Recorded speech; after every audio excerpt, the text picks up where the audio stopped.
so this is him.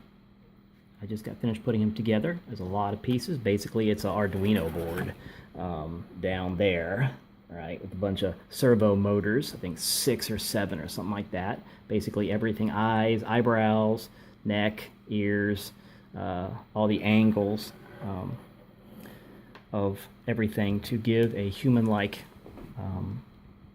interaction is what it is. And right now, I'm going to see if I can... There we go. So I can control where it looks with my mouse on the screen. Okay, so go look down, look up, look over here, look over here. Okay, look at me directly. Okay.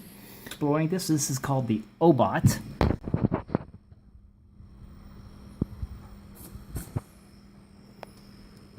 Okay, and I will give you guys... So, yeah, I look a little bit weird right now. I've been building a head of a robot.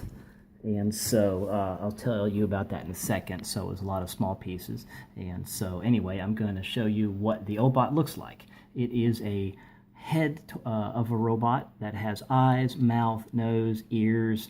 You can attach a camera to it. You can attach some sensors to it.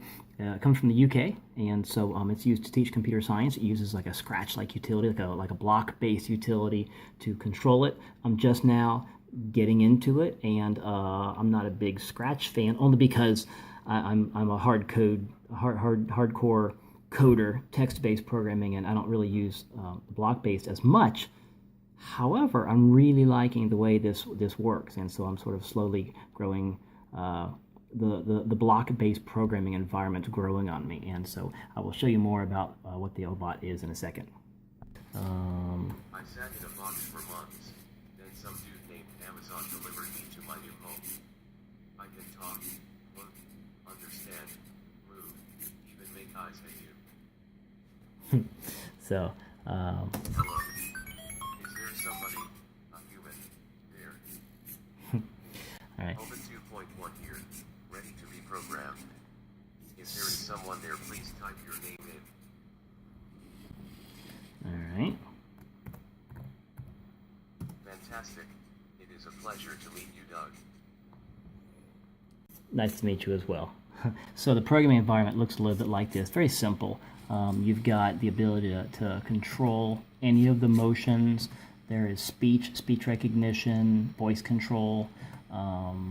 It can play audio, and it uses the traditional Scratch environment. So there's a lot of built-in code that is just sort of there already. What this adds into it is all the sensors that come on the robot, and which in fact I bought a couple of extra sensors. I think a light sensor, a tilt sensor, a touch sensor, so it can detect those things. And I also bought a camera for it. So I think currently right now, this camera right here, which does recognize face with face recognition, is only using my webcam from my laptop. And if I want to use a webcam from my robot, it can put a camera right here above its head. And, you know, that'll look a little bit like, yeah, so it looks like this camera here will kind of sit right there, and then it'll give the appearance as if it's looking at you. And especially with the face recognition software in it, which you can see down here, if I take my nerd stuff off, you can kind of see it identifying a face, and so you can have it. This is called track OhBot, face, or recognize a face, or do a reaction once it detects a face, or something like that. So anyway, I'm going to be, and I will give you guys some updates on it as I go through.